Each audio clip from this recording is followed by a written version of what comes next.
not know that Killer Breakfast ever existed at this convention. Which is fitting, because wasn't it a few years ago that they actually put you in the deceased page list? of 50 honor? Gen With the Yeah, they did scary actually. guy? Yeah, The in memoriam. the in memoriam. I was in the in memoriam section, Well, but I felt we that figured 2 way. years after he died, he just We cut could it out just- of his book.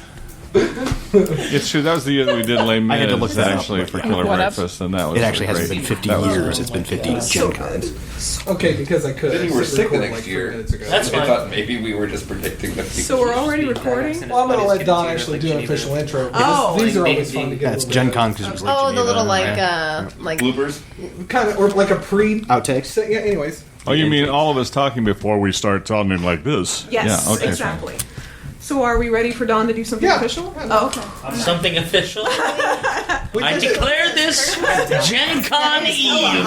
or it's hecka hot right now. I'll do one, but not the other. Y'all must be. Don't move. You all must be larpers, because It's just like, no, they're gonna move. I have no way to regulate temperature. It's terrible. Ask the people who went to Fogo with me. Are you I a was lizard? shivering the entire time. I'm actually a lizard person who is in control of Are the you global cold-blooded? conspiracy and part of the Illuminati, but don't tell anyone.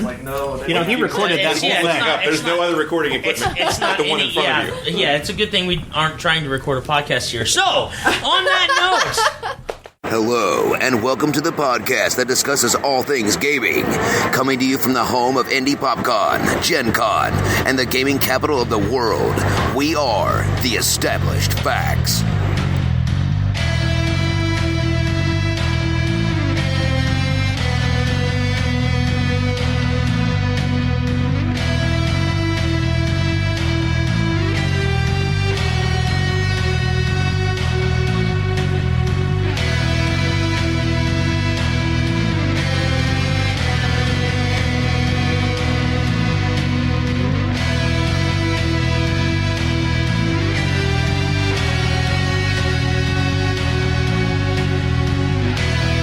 hello everybody, Wait, did you much or no, mate? huh? No, I fixed it. and welcome to episode 156 of the Established Facts.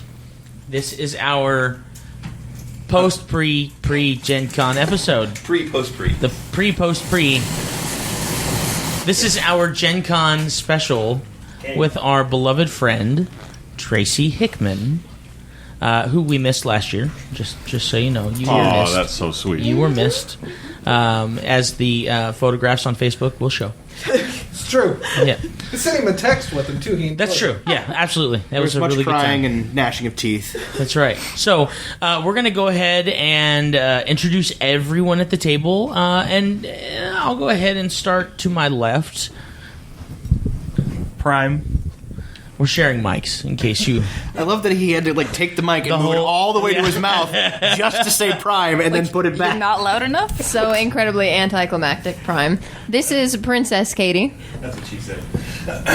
I'm Avital. I'm Adam, I think. This is Josh. This is Dr. Deb. When we do these specials, I'm known as Dragon Lance Heinzelman. Oh my gosh! And of course, our special guest. Yes, Tracy Hickman here once again has been corralled into doing this podcast. That's right. Somehow. I said they said I got off the airplane. There were people there with cuffs, and here I am. I'm gonna need those cuffs back, by the way. Yes, that's right. And Once with the again, fuzzy we're covering. oversharing. I think. And I am, of course, your host, Big Don. And first of all, right off the bat, Tracy, thank you so much for hanging out with us again. I love hanging out with you Gen Con. guys. You're like my and- crew here at the convention. Actually, I have another crew, but you can be. Well, We're number 2. That's right. I'm okay with being a number 2. Actually, we're number one. He met us first. Today, not like overall. Oh, got it. Pretty sure Okay. he's married to one of them. We're on the list. We're on the list. No, I love coming to visit with you guys every year here at Gen Con when we get a chance to do so. You make me feel important, or at least relevant once again. See, what's interesting is Josh said the exact same thing about you podcasting with him. So, That's true. Well, this You is legitimize You our legitimize podcast. our podcast. That's right. The one time a year that we are Anyone a legitimate podcast. The rest of the time, we're just rambling fools on the mics. Just listen to episode Or off the 155. mics, just in okay. general. Yeah, we're just rambling fools. No, it's really good to be with you guys. I love getting together with you every time we come to Gen Con, and it's becoming a more rare occasion, unfortunately. Yeah, it's good to be back with you here. Hey, Well, Don, maybe we yes. should ask him why it's a more rare occasion. Thank you for doing my job, Deb. Thank you so I'm here much. for you. You should just ask him yourself. Deb's got one job. One job. You had one job, Deb. I'm the doctor. I know. And I'm just waiting for a question. Exactly. As was segued by our own Dr. Deb, there's a lot of things going on in your life right now, Tracy. Yeah, there is. And we would like for you to share on some of those things, if you wouldn't mind. No, I'd love to. That's my life has taken a really amazing turn. Actually, it's been a tremendous blessing to me in my life, and kind of an affirmation for me in terms of the idea not only that God is willing to take care of me, but seems to take a lot of humor and delight in the way that he does it. Okay. We had, of course, I started in Dungeons and Dragons all those many years ago, back when there was a TSR. I've apparently survived that company and probably a couple of others. And, of course, for 30 years I was primarily a novelist and New York Times bestseller 14 times and about 70 books in print still. And it was a great life. It was a very fulfilling life. It was especially fulfilling because I came to understand very early on that it was a partnership that I was enjoying with the readers. That the words that I put on the page, the words in a book, I'm sure I've said this before, but the words in a book are really a relatively small data structure. The worst crappy picture you take with a cell phone these days has a much, much larger file size than a complete 120,000 word novel. And that's because the data density just isn't there in a novel. There's a lot of open data in a novel. What the wonder and the magic of the novel is that when people read them and interpret those words, all of the sights and the sounds and the smells and the experience and the meaning of the text all is found in that white space in between the words. And that's something that the reader creates. And so it's a partnership. This creation of this event is a partnership between the writer and the reader. And it's the reader, actually, who creates this event, this performance, really. So when people very often people come to me and they tell me about my book. And that seems patently ridiculous. Why are you telling me about my book? But what I early realized was that they're not telling me about my book. What they're telling me about is their performance of my book, which is unique to them. And so it was really very fulfilling and still is very fulfilling kind of art for me, because I do get to meet people who have read those books and performed them uniquely and get to experience them almost as though a playwright who gets to watch a performance of something that they've written. But with the advent of the ebook, my business changed completely. And I realized much too late that my business had collapsed, that I could no longer make a living in the written word as a writer. And this put me through a very difficult time as I struggled to stay afloat. and didn't. I ended up sinking. My business failed, and I was moved into an uncertain future. But I think this is where God's humor comes in. Once I came to understand that,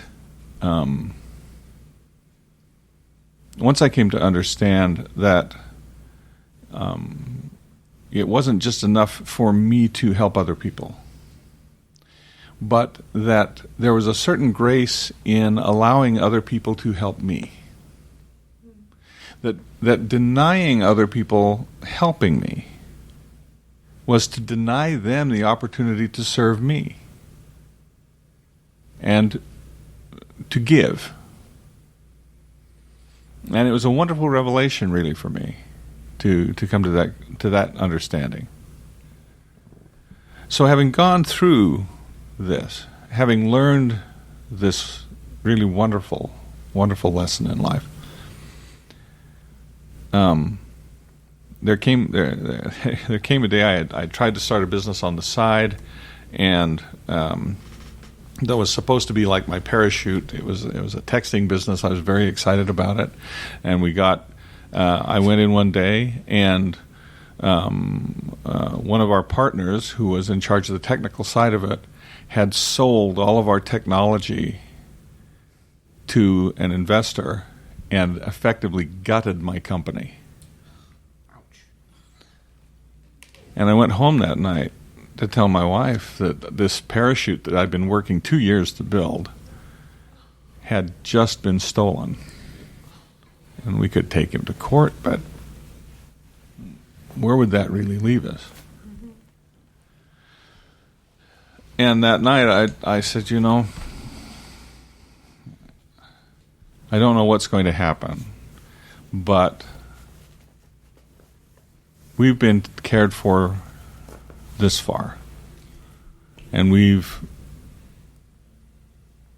have found that grace and ability to be able to let other people help us. Something will happen. Well, it wasn't a few minutes after this conversation that I get a phone call from my son, Curtis Hickman.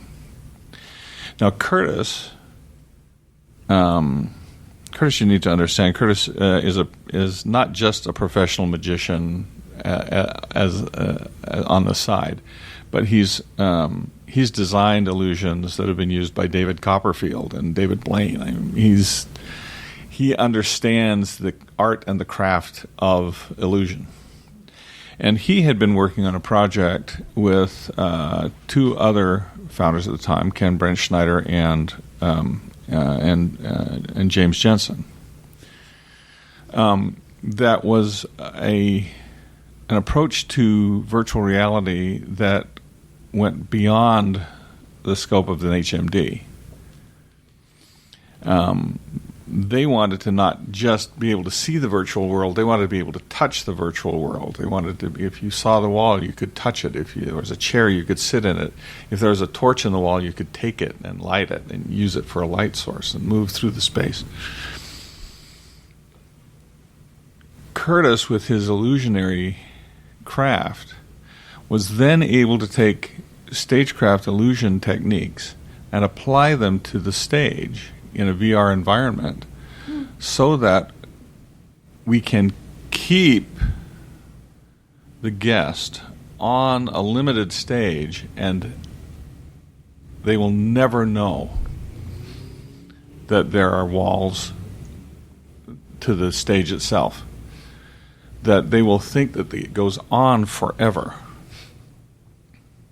It's an amazing illusion. And it's a combination of illusions, but it's amazing that you can actually go into a stage space that is less than 30 feet on a side and never find the horizon. So I'd been looking at this project that my son had been working on and thinking to myself, this, of all the things in the world that I would love to work on, this is the one thing I would really love to do. I could really make a difference here. And it's the one place I cannot go to work. Because this is my son's. How do I ask my son for a job? Okay. And more than that, this was his. And as his father, I didn't want to take away from that. So the one place I wanted to work was the one place I could never apply. And that night I get a phone call, and it's my son. And he said, I'm just exploring this. I just want to talk to you about this for a while. Because apparently, I learned this later from my daughter-in-law, he'd go home and he'd complain to his wife, I need somebody who can write story for this stuff. I need somebody who understands multipathing in story and who can design story for an environment like this. And his wife said to her, just call your dad. Have you met your dad? She just... And the more he thought about it, the more he came to believe that that I was the right fit for that. And so that night, my business having collapsed and being led to the point where I was willing to be helped, he called me that night and he said, I want to have this discussion with you, just explore this a little bit. And he said, what would it take for you to work for us here? And I said, you mean work for you? He said, yeah, work for me. And I said, before I answer that, we're going to have a short discussion. He said, well, what? And I said, there's going to come a time when either you're going to fire me or I'm going to quit. Can we get over that now? And he said, yeah, I think we can do that. And so I work for my son. And now I'm my title I'm the director of story development at The Void, which is the perfect job. If I took all the things that I have done in my professional life, from TSR through the novel writing and through the designing of multipath adventure plotting, if all of that were wrapped up together in a single job, it would be what I do right now. And so I go into work every day. I drive into the office every day. For the first time in 30 years, I'm actually employed. and I work on the story backgrounds for all of the experiences there. The designs. I work with the designers on all of the experiences there. I create the stories for the experiences that are there. I get to work with my son in the design of all of those experiences, and I'll write it up after we've come to an agreement on where the design is supposed to be. And the greatest thing about this, and I know I'm going on, I apologize. Actually, we've discussed this multiple times. This could be the entire episode, just so you know. Oh, I see. This is it. Everybody gathers together for story time with Tracy. And then not a single person at this table will have an issue with you. I just want you to know that the only time this podcast is quiet is when we're recording with you. Like, there's no interruption. People come in on the internet and they tune into a podcast on the internet and they say, this can't be this group because nobody's talking all the time. That's right. That's exactly it. You're exactly right. Wow. Never heard the established fact is, wow, this is the only time we shut up. Yeah. I'd like to mention something that you talked about the Void is a 30 by 30 room, pretty much. Our standard configuration currently is actually smaller than that, but yeah. And most of the time that I've played in your Killer Breakfast, it starts in a 30 by 30 room. I will not say that that's not coincidental. I'm not even have Tracy to wind my way through them. confirm nor deny. Nor deny. But yeah. Yeah, 30 by 30 foot room. Yeah, there's a reason apparently for that. There you go. So this, the reason that I'm so excited about this, every day, the reason I'm so excited about this every day is because we are writing a new language. Like a literal language, or like a data language, or we do that too, right? but what I like to tell people in the 19 back in the time of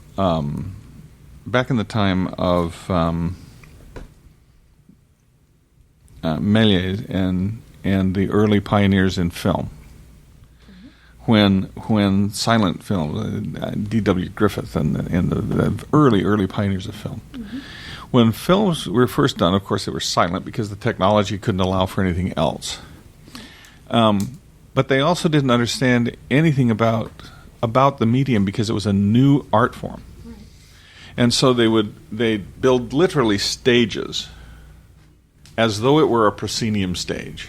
And they would mount the camera out here as though it were an audience and shoot play acting on the stage. And it would be all big. And it was big because on the stage you have to be big to hit the back of the proscenium or the back of the house. You play back to the back of the house.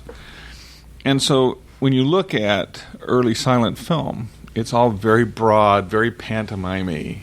I just watched the restored Metropolis the other day, and it's all huge gestures, and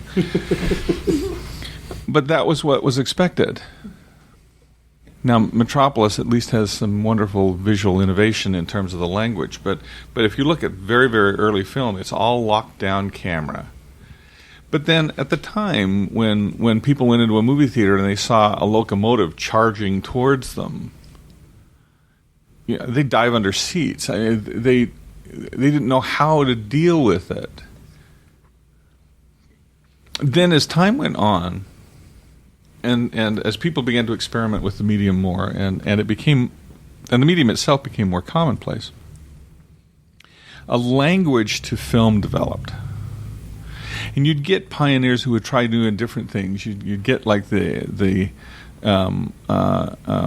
Orson Welles, kind of maverick who would come in and say, you know what, we're going to dig a pit in the floor so we can shoot this low-angle shot here.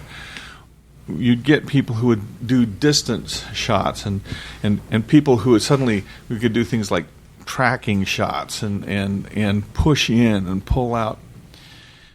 Until we come to a time today when you go to a movie theater and you watch a film today, there's an entire syntax and language to film that you understand because you've been raised with it. You speak it without understanding it. If the shot is tight, then if it's a very close-up, tight shot, then it's a little uncomfortable, but it's also warming and powerful and more evocative in terms of emotion. If the shot's distant shot, it's colder, it cools down the shot, and it's more isolating and isolates the individuals in the scene. Pushing in heightens tension and heightens impact of emotion. Low-angle shots denote power, high-angle shots demeaning. All of these things, you know what a cut means in a film. You know when a director has made a mistake and crossed the line in film. You know a crossfade, and what that means in terms of distance and scene.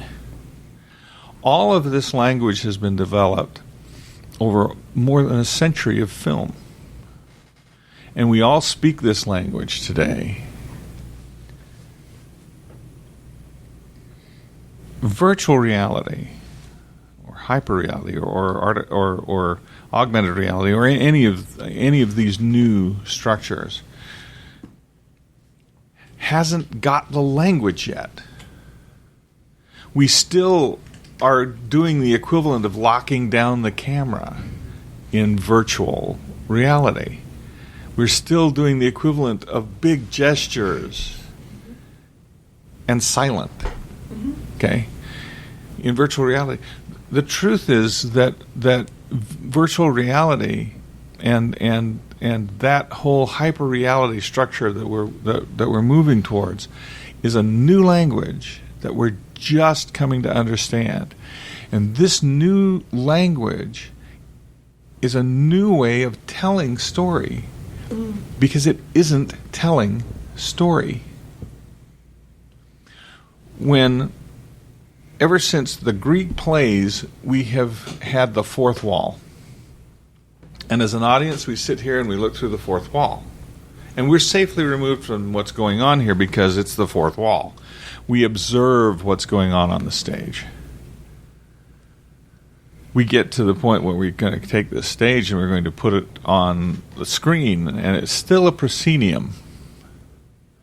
The early movie theaters, and still today, movie theaters still feel like a proscenium theater. We still have that fourth wall, that light wall between us and what's going on. We are still an observer, not a participant in what's happening here. Mm-hmm. This is true of film. This is true of television. We get to the computer game age and we find ourselves in first-person shooters, and that's an attempt to get us inside and get us past that wall, and the wall's getting a little thin maybe, but it's still me observing something going on. There's still that glass, that monitor glass, that sits between us and what's happening out here. With virtual reality, and especially with the hyper-reality that we're doing at the Void, that fourth wall shatters. And we can no longer tell you a story as an observer. Now, for the first time in the history of art, the story is you. And you are at the center of what's going on. And so we have to explore things like experiential story, which is the story that you create inside the experiential environment, and which story is unique to you. And how do we provide a structure that you will understand within an experiential narrative environment? Some of our one of the interesting things we've discovered in some of our early tests is that experiential narrative doesn't communicate to the public yet because they don't understand the language. So as we move into this new age of virtual reality and hyper-reality, we need to bring the audience with us. We need to start by telling story, throwing story at them, and then getting them used to the idea of the language of experiential narrative, the narrative that is you rather than told to you, the narrative that you create and live rather than something that is shown to you, presented to you. It's an extraordinarily exciting time to be a pioneer, not just in the technology, and too many people focus on the technology, but there's an entire effort that's being done on the entertainment side, on the narrative side, on the design side, the content side, to come to an understanding of this new language. We did the Ghostbusters experience at Madame Tussauds. It's still at Madame Tussauds. Still packing them in. And I tell you right now that our initial deployment that we made at Madame Tussauds was on prototype equipment. I mean, it wasn't commercial ready. Okay. Yeah, I think I saw that you guys were talking about a version 2 or something of the whole headset and everything. We have our Rapture system is evolving almost daily, and we've moved well past the glowing balls stuck on the helmet, okay, which is where we kind of started, to where we have active tracking in our rigs. We're improving body tracking daily over there. We're improving the fidelity of the tracking constantly, and the rigs themselves are improving in their performance. It seems every week that something is moving forward in terms of the technology. But as exciting as that technology is, as exciting as it is to be able to step into a Rapture rig and have everything you need for the experience, not just sight and sound, but feeling, and to be completely untethered, to be able to walk through an environment and touch the wall. One of the most astonishing things about virtual reality and hyper reality in the void is that I don't know of any instance where anyone has gotten motion sick. Ever. I'm one of those people, if I put on HMD and I 20 minutes and I can be in the void all day. I think that's because proprioception is so perfect in the void. Because it's your movement and your body experiencing it's your movement, yeah. Ever since we were 2 years old, or younger, hopefully, we have had this whole proprioception of the space around us. We understand that when we touch something, it's there. We understand that if we take a step, the world moves around us in a certain way. When you're standing still in an HMD and moving with a hand controller, Right. your eye says you're moving, your ear says you're moving, your feet aren't saying you're moving, your inner ear's not saying you're moving, and it's that dissonance that something's wrong, let's stop. Because in the void everything is one-to-one, because when you take a step the world moves naturally around you. And because you can literally touch the thing that's in front of you and touch the wall. We tell people going in, it's one of our basic rules. If you ever feel disoriented at all, queasy at all, just touch a wall. And the act of just doing that, like, immediately orients your brain. Or it like resets you and orients you to this space. Oh, fine. You're like, okay, this is good. real, I'm but good not here. real. Yeah, exactly. That's cool. And within about a minute of being in the space, I remember when Felicia Day went through on one of our early runs. She was about a minute into it. I can remember hearing her over the walls of the stage say, "I just forgot this isn't real." And that's what you want. And that's exactly what we built. We did the Ghostbusters experience. It's been in New York. It's still in New York. They've extended the run there. I don't know how long it's going to be there.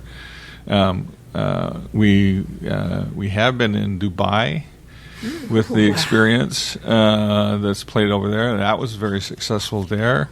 It's currently also in Toronto. There's a Did I hear that that's where you're opening the first facility in Toronto? Or we have opened a facility, and we haven't opened a void facility in Toronto, but we're part of a facility that's in Toronto, and that's, as I understand, it's going to be a rotating installation. So, as new experiences come online, they'll be going in up there, and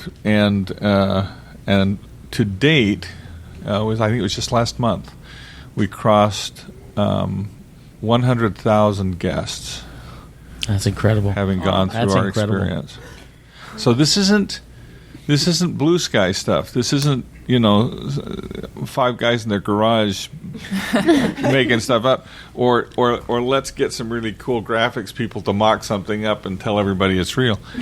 This is happening. 100,000 people have gone through this experience, and then as happened at the end of last month, everybody got their ducks in a row, and everybody felt happy about it, and we were finally able to announce that we have been working with ILM and X Labs and Lucasfilm to create a Star Wars hyper reality experience. And you can have my whole paycheck. I will just live in the Empire. I'm okay with that. I can't tell you what's in it. Right. I'm sure. Obviously. I'm going to go with lasers. Laser swords and magic men in robes. Pew, pew, pew. I can tell you I went through the latest build before I came out on our stage. It is you will step into a galaxy far, far away. Oh my God! It is the fulfillment of every fan's dream since 1977, and I could not be more excited about it. It'll be premiering. It's been announced that it'll be premiering at Downtown Disney in Anaheim and at Disney Springs in Orlando this holiday season. This holiday? Holiday season. Oh my gosh. So I know where I'm going for Christmas. I was going to say.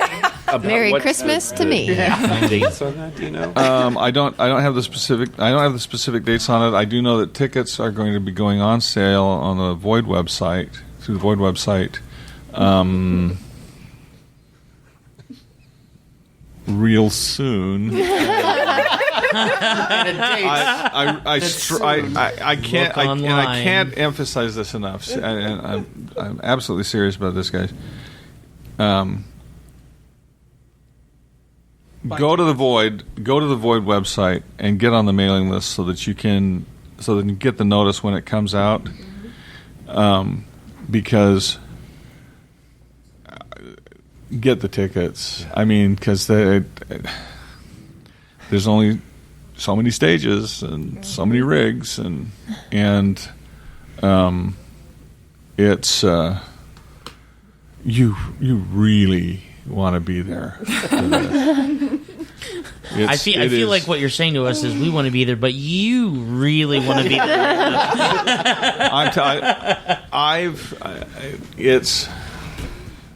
It's a privilege to go through this. I worked.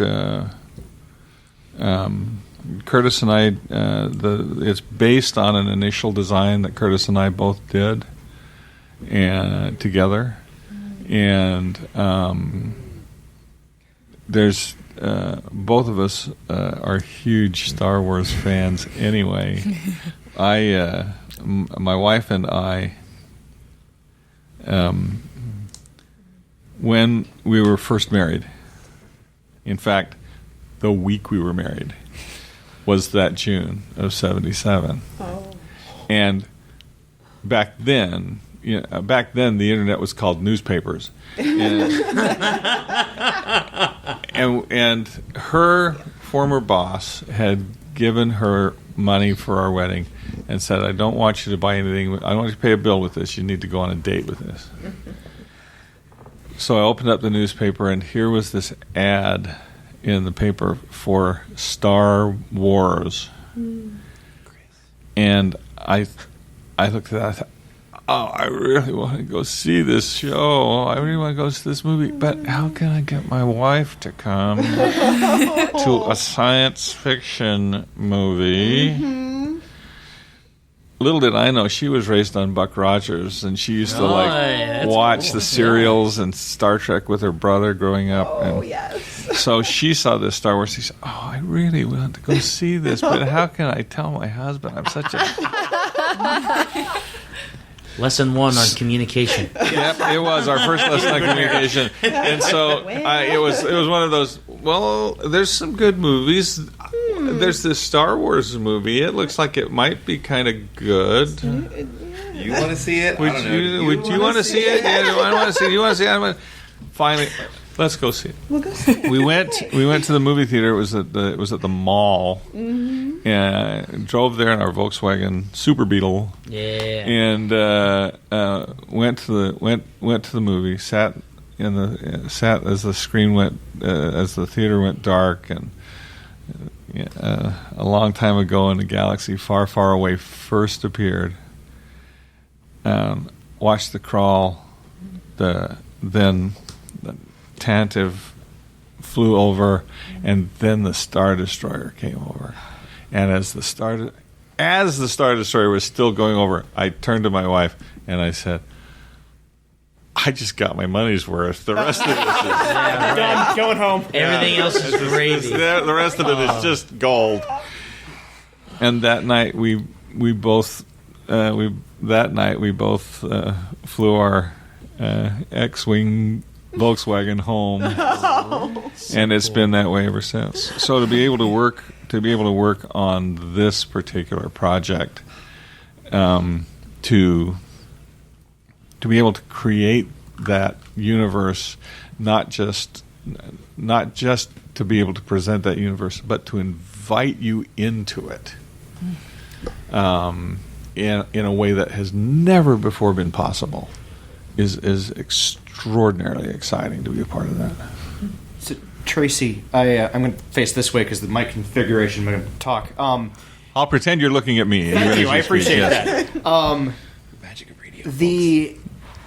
This is amazing. Obviously, I can't speak for everybody here, but I think I'm not wrong in saying that we feel very, very privileged that you're sharing this information with us, that we get to be here to hear about this and to witness this. And you obviously, this is an amazing technology. This is something that it's cutting edge, literally cutting edge. Nobody's ever done anything like this before. You're as you said, you're creating an entirely new language, an entirely new art form that you're extremely excited about, and that's amazing, and particularly because we're here at Gen Con, which does its best to celebrate the creative and capitalist, but creative. Or you can hyphenate that as creative capitalist. Yeah, the creative capitalism of this particular industry. But my background is education, special education, and that sort of thing. And as I'm sitting here listening to this, and this is all wonderful and great, and I'm not saying that it's not valid, and it is very valid. But I'm curious, has there been any discussion in any of this turning this into a potentially educational format? Because I can think of, there are kids that I worked with that had some serious sensory issues in a modern classroom that would benefit from something like this, where they literally could control their environment. Has there been any discussion in the course of creating this, applying it to different, more than just the entertainment industry, and applying it into education or other types of things of that nature? We've actually had a lot of interesting discussions in terms of that. When I went to Boston some years ago, Margaret and I were there on a book signing tour, and we were doing the historic walk through Boston, and we stopped at one of the stops on the walk was the hall where they all gathered before the Boston Tea Party. I can't remember the name of it offhand. So we went inside to see this amazing place where all of the people had met before the Boston Tea Party, and then they met afterwards as well in this space. And they know what was said there because it was very carefully written down what each person said. As we walked into the space and we were sitting there, there was a field trip. There was a classroom that was in the space, sitting at the desks and the places where all of these men had stood, and each of them was given the script of what that person said in that space. And I thought, what an amazing field trip this is. But you have to live in Boston. You know, you have to be in Boston to do this. Wouldn't it be great if I could take that experience and translate it so that anybody could step into the void and step into that moment of history? Wouldn't it be wonderful wouldn't it be wonderful to be able to take students to the top of Mount Suribachi and watch the flag go up and know what it meant when it did? Wouldn't it be amazing to be able to stand on the moon with Neil and Buzz and take both of their pictures at the same time? Wouldn't it be fabulous to stand on the deck of the Bonhomme Richard and have that moment of history? Although you probably don't actually want to know what John Paul Jones said, 'cause what he actually said was not nearly as prosaic as what we recorded in the history books. But for those of us who have trouble learning in a structured classroom environment, what a tremendous boon it would be to be able to be in Independence Hall and listen to the speeches be given and participate in the debate in the hall. Have that immersive. To be there. Yeah. There's a quality. It's actually interesting. Should I talk about it? Okay. We have developers who will come in and they'll create things. They'll create a void experience. And we're actually developing an entire SDK structure so that people will be able to build their own. And you talk about looking forward to things. One of the things that we have talked about in terms of this is to make the SDK so robust that people could literally create their own immersive dungeon settings and run them. Oh my god! What? Okay, that sounds amazing. What does SDK mean? Oh, it's a software developer's kit. Okay. Yeah. Okay. Cool. So it's a whole set of tools that would allow anybody on the outside to create their own in-home holodeck. I cannot tell you how many times I've thought of the idea of how cool would it be if you had, let's say everyone who's sitting at this table, we're all in a party together. If I was playing a dwarf and I put on a VR headset and I had dark vision walking into it, like I could see, you know what I mean? Like the idea that I could literally immerse myself into my character, and then the humans behind me are having to walk around with torches because they can't hardly see, and like there are Yes. whole sets of techniques that we're developing in the Void that relate to this kind of thing, where an individual can experience something different than somebody else. We're even talking about building experiences where that have multiple age appropriateness. So that parents can go through something. Jeez. So, Don, taking that one step further, I don't know if it's widely known to your listeners, but I'm legally blind. And to be able to take a look at something like this and say, you know, you walk in and you're a dwarf and you have dark vision. I walk in, I put on a VR headset, and I see like a normal person. Yeah. Jordy. Yeah. Like, that would just Could be your visor. blow me away. Yeah. Because I just, that's been my life for the last Or anyone 11 who's years.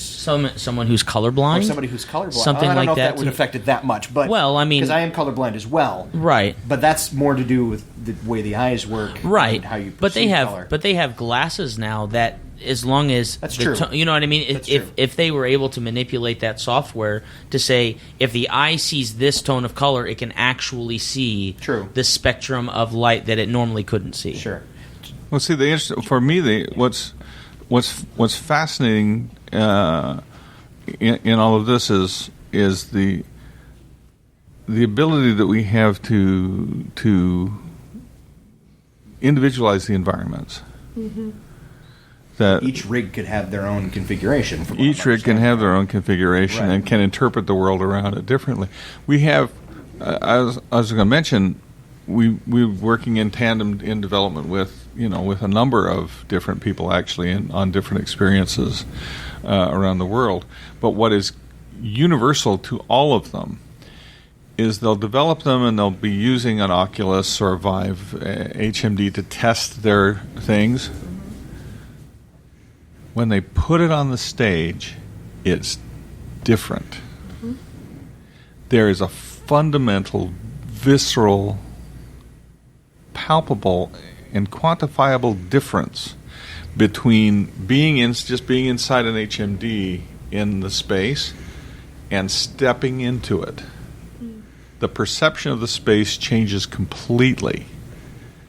And we've had developers who come in and have developed things and say, okay, we're going to put it on the stage now and see what it looks like. And they'll step into a space and they'll say, the ceiling's too low.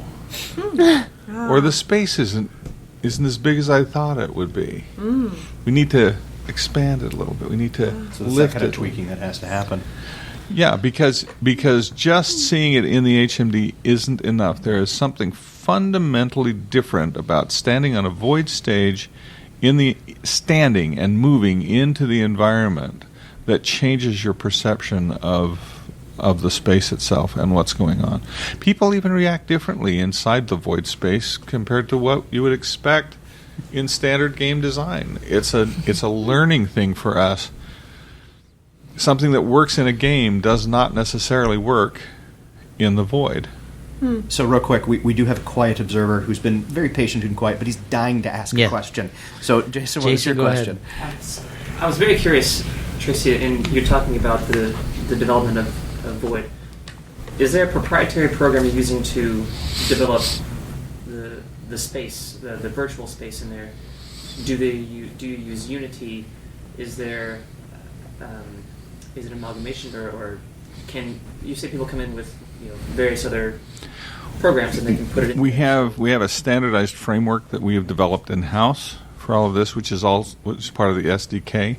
There's a set of development tools that we're developing with all of this.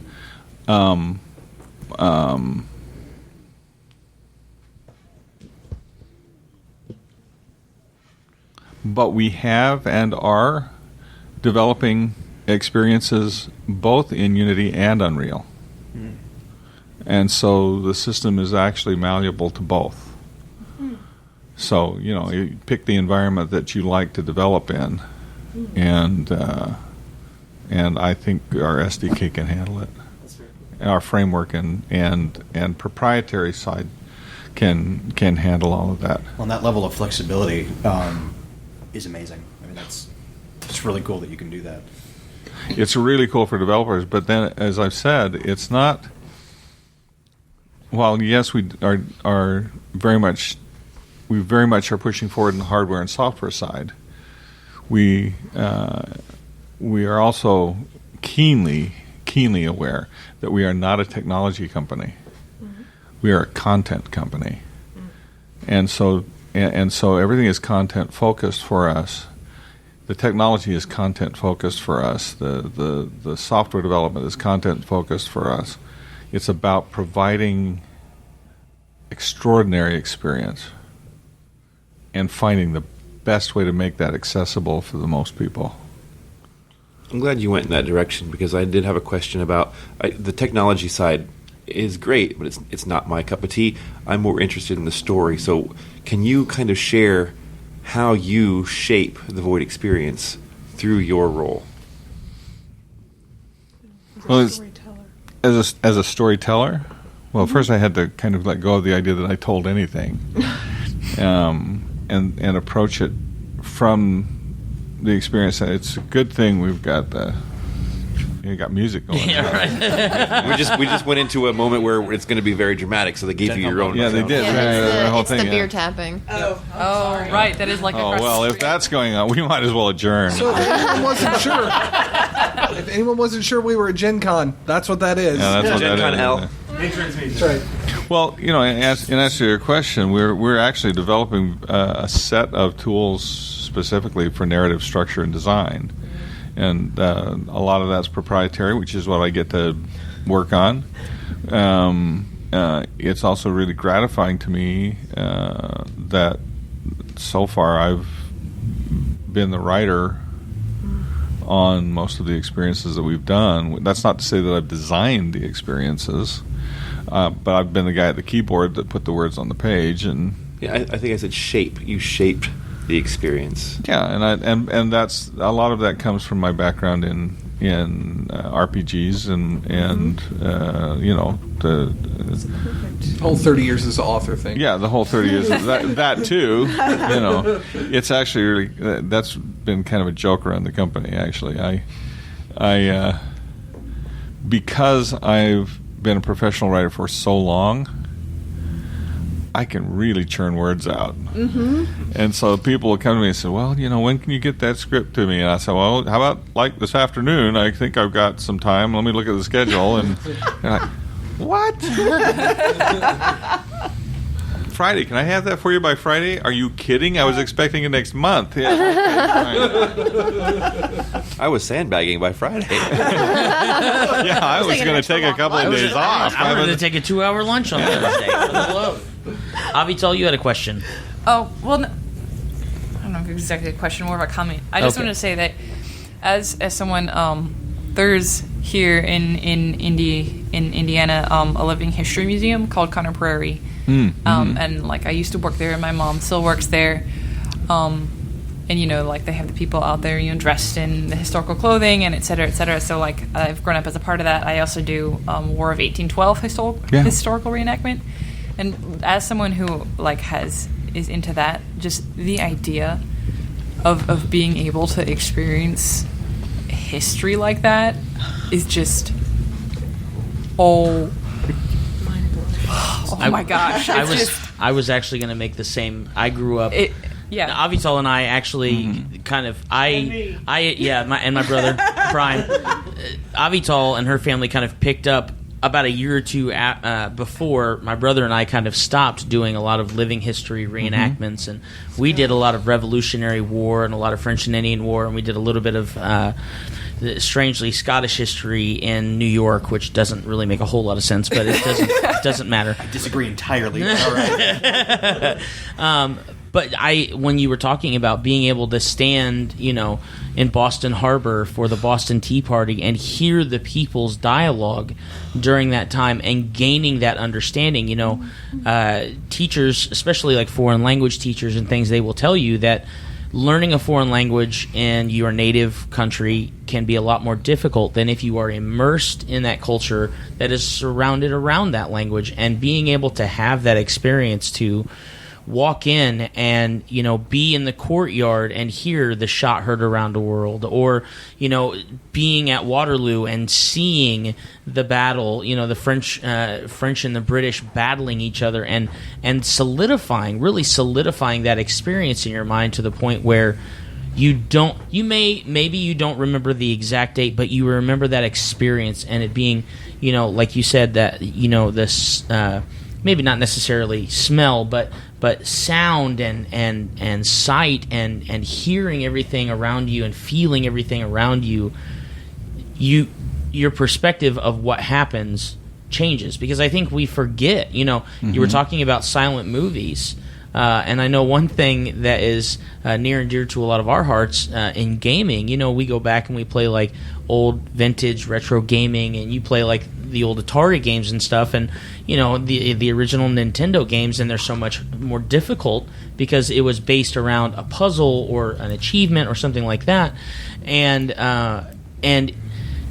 you forget where you came from, and as Winston Churchill said, if you don't read and study your history, you're bound to repeat it. And it's really kind of interesting to me that you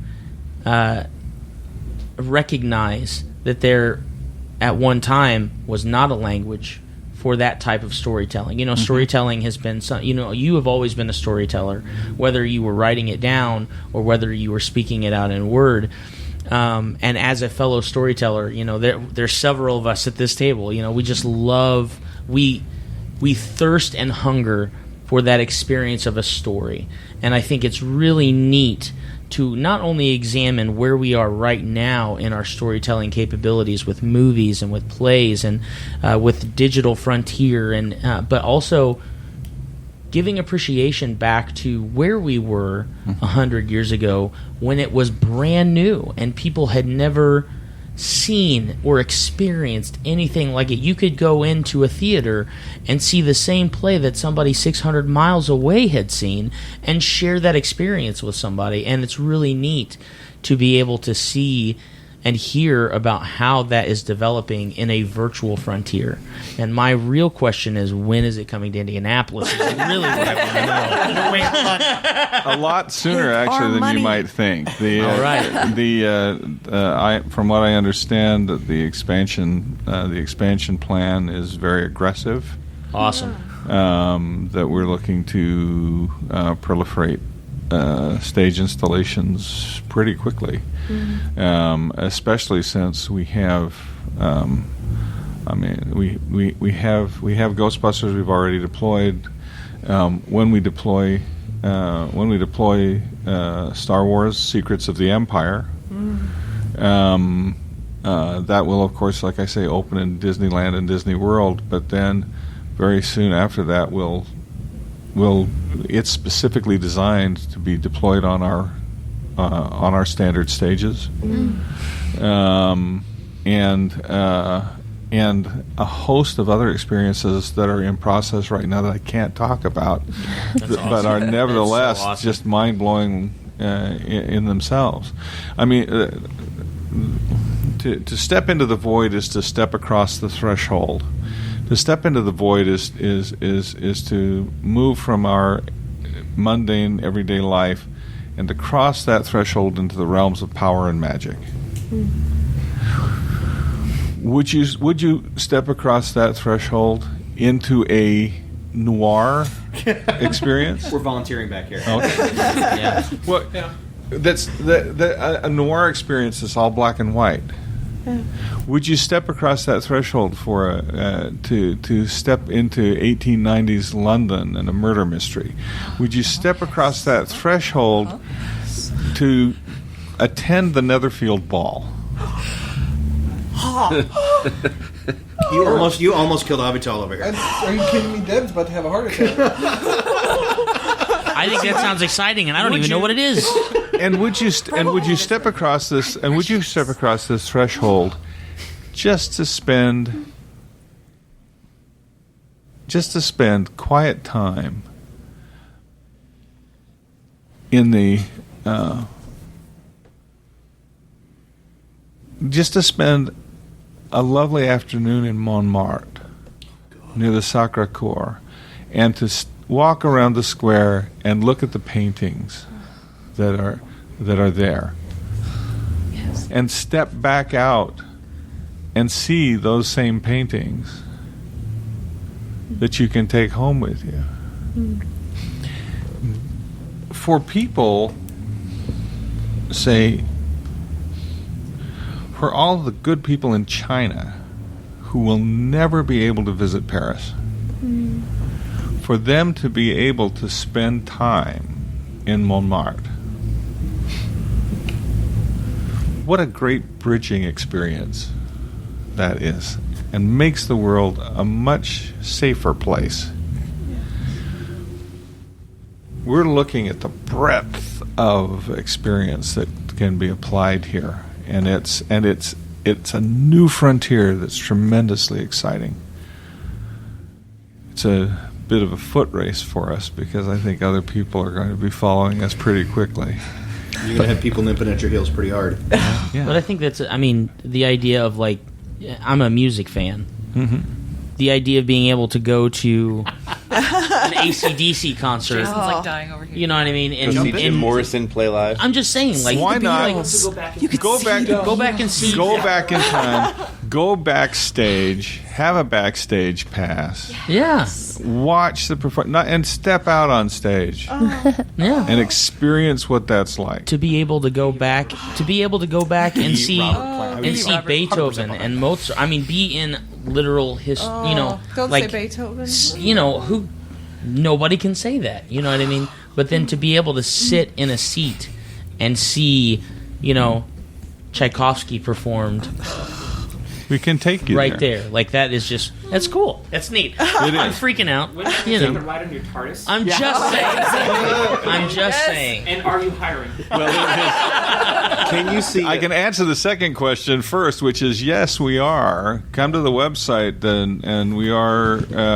We post postings there every day. Whenever we've got, whenever we have openings that are available.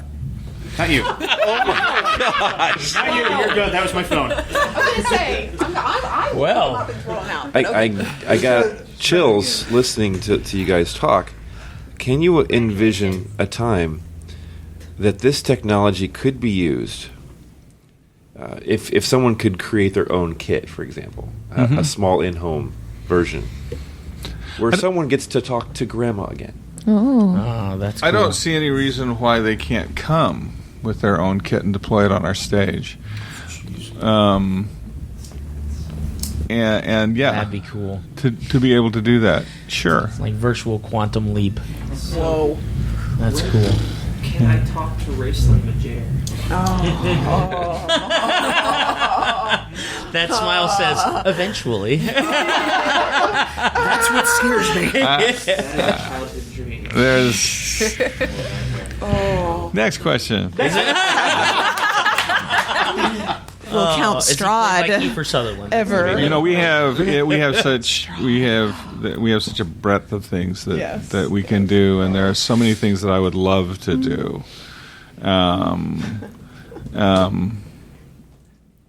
It's an interesting problem to approach, because I want to put a dragon in an experience that just is everything a dragon needs to be. Yes. And I love Dragonlance, so you never know.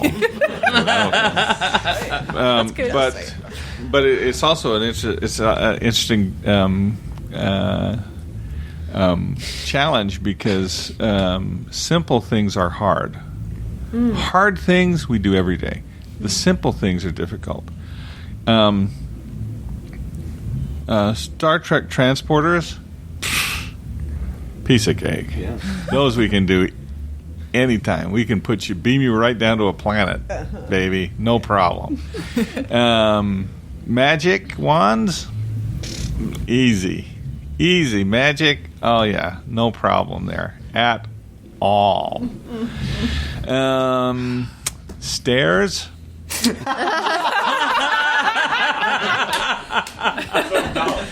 That's right. Yeah.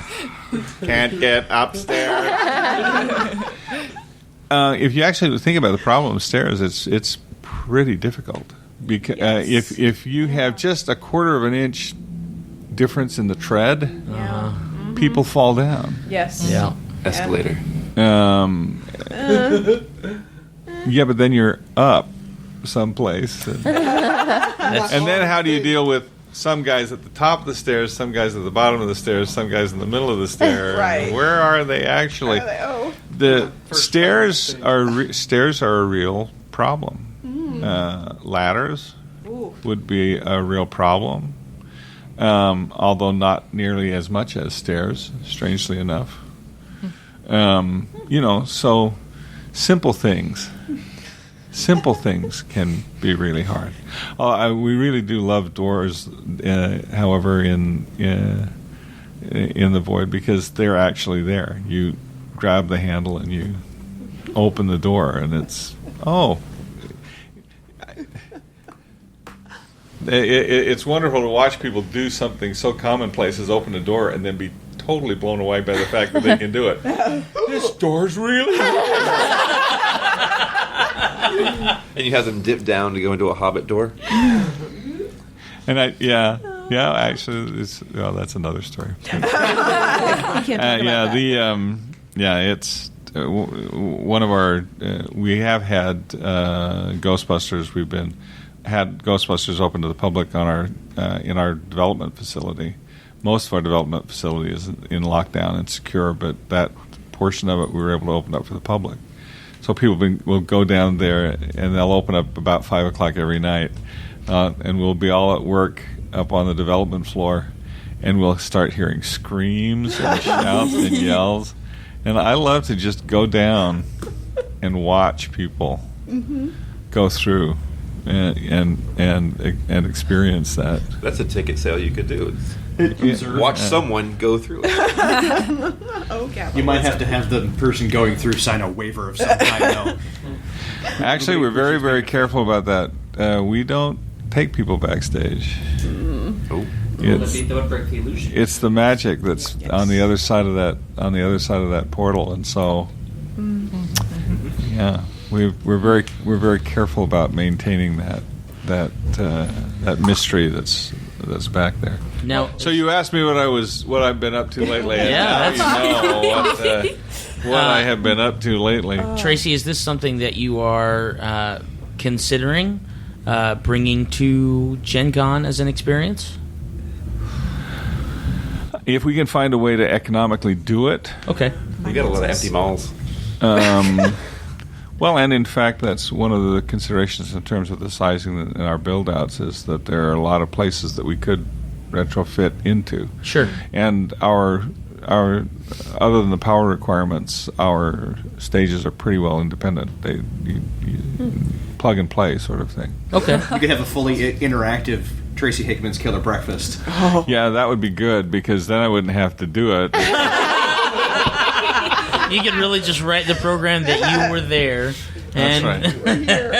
Some guy with a double-bladed lightsaber How just walks did you in. get here? You die. You die. How did you get here? You die.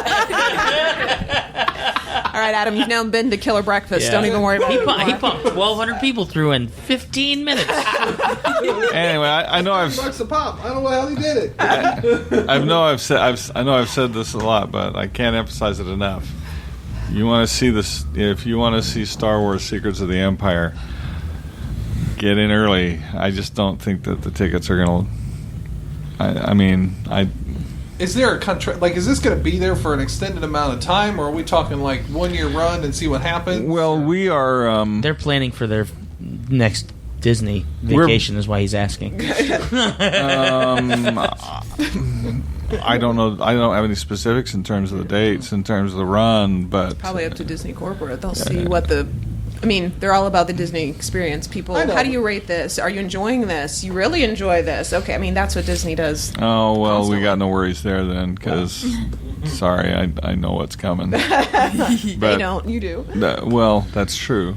But we have been announced as being part of the Disney Accelerator program, which means that we do have a stage in Burbank currently that we demonstrate for them regularly on. Awesome. It does fast track us for investment from Disney Corporation, and That's very nice. and that is also a very nice thing. So it's that and if they're looking to see how this experience turns out, then I'm not worried one bit. It is an extraordinary thing. I wish I could tell you about it.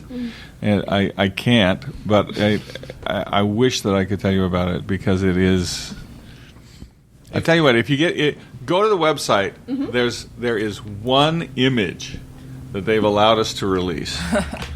And people have been picking apart that image for like 3 weeks. If you want to see an idea of where this got started, you mentioned the ILM work that you're doing with what was that project that they were working on that you mentioned?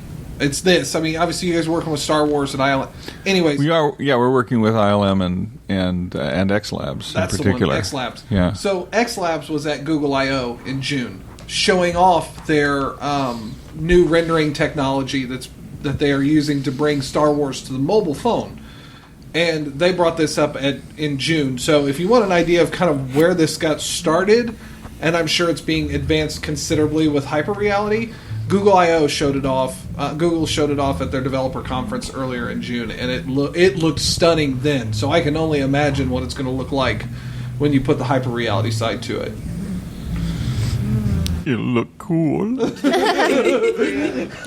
Okay, so I want to be there when you guys go through it. 'Cause I want, let you know. yeah. you've mentioned a couple different trademarked franchises, like you've got Ghostbusters and Star Wars, and obviously I know you can't mention anything in specifics, but are you guys right now with what you have, are you leaning more towards immersing people into other franchises, or are you guys leaning more towards like creating unique, completely new content specifically for the Void?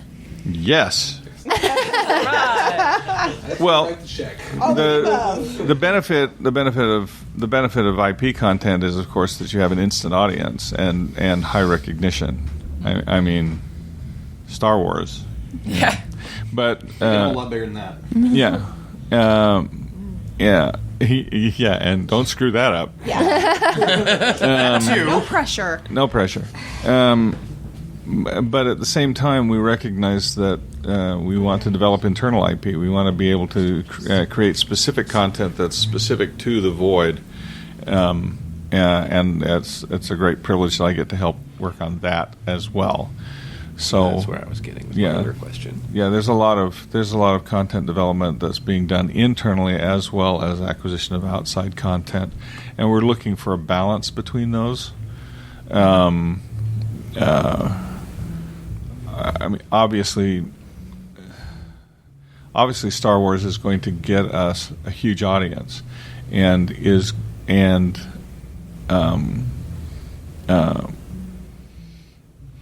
especially after this premieres this winter, this holiday season. Which, by the way, coincides with the release of Episode 8. Well, yes, actually, yes, it does. Why? Why? Yes, Disney, yes, it does. Disney wouldn't have done that on intentionally.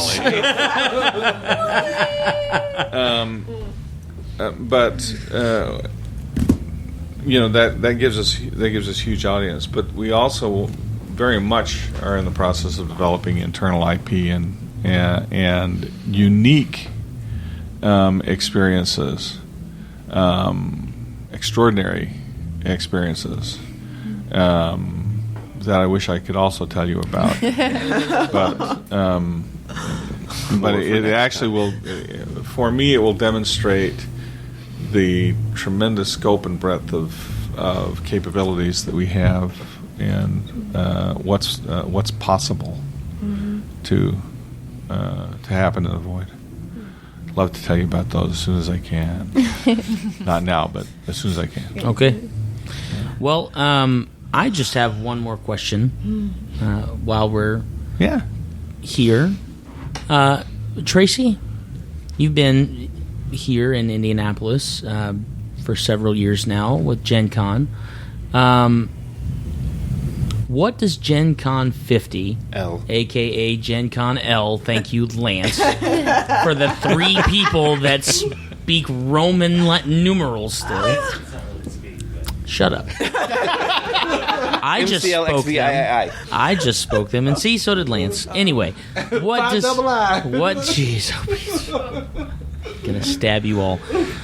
What does Gen Con 50 mean to you? Should have probably prepped him with that one. Oh, no. It's a good question. No. No, did you see his ID number on his badge? It's true. Like, have you seen that number? Yeah, you like my ID number? Yeah. Is it 700? 719 is my ID number. Yeah, so I've been around here for a little while. Yeah. Well, I think we mentioned this before. I love. In the past, it isn't in this year's. It isn't in this year's 50th anniversary catalog. But in the past, it's had lifetime guests of honor. Gary Gygax, deceased, and Dave Arneson, deceased. Tracy Hickman.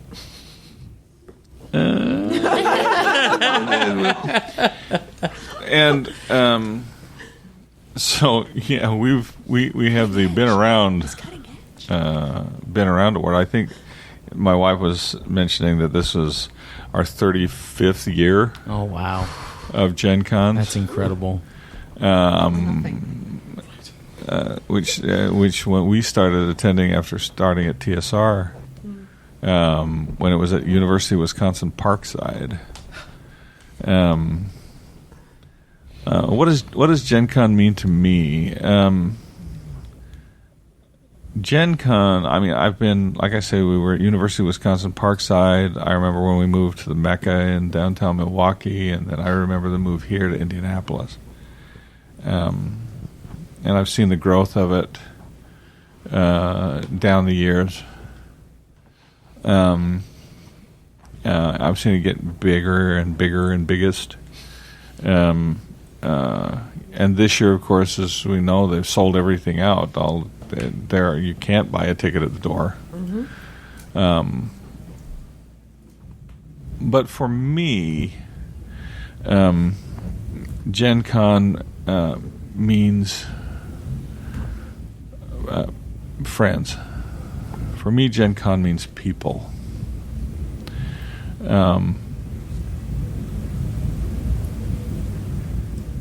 And an affirmation, I think, that we're all right.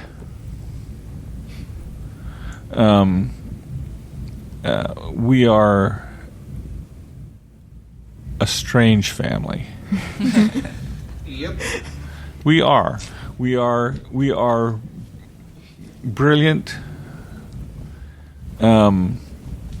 eccentric people.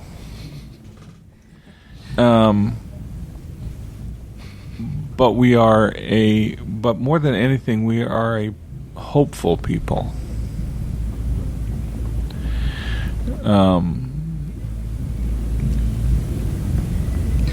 We believe in the power of belief.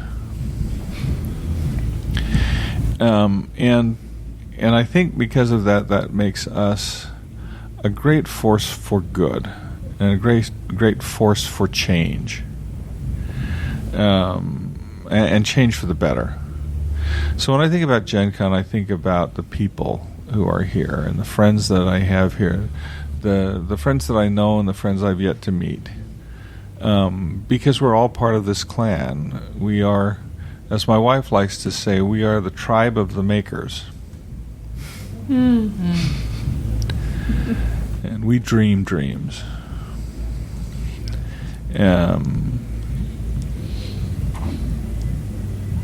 We are the dreamers of dreams. And because of that, if anybody's going to get us through these times, it's going to be us. We have to be able to see past the petty things and to something that's bigger and better than ourselves. And for me, that's what the people here mean at Gen Con. A people of hope, a people of faith in all kinds of things.